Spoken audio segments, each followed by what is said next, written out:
Meaning of funicular. Funicular.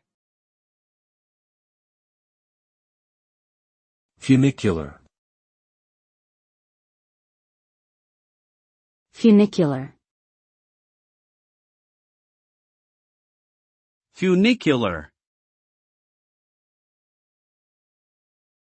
Funicular refers to a type of railway or cable car that operates on steep inclines by the use of two counterbalanced cars connected by a cable.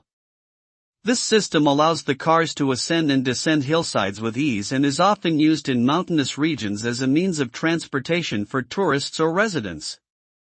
The term funicular is derived from the Latin word funis, meaning rope, and has been in use since the 1800s.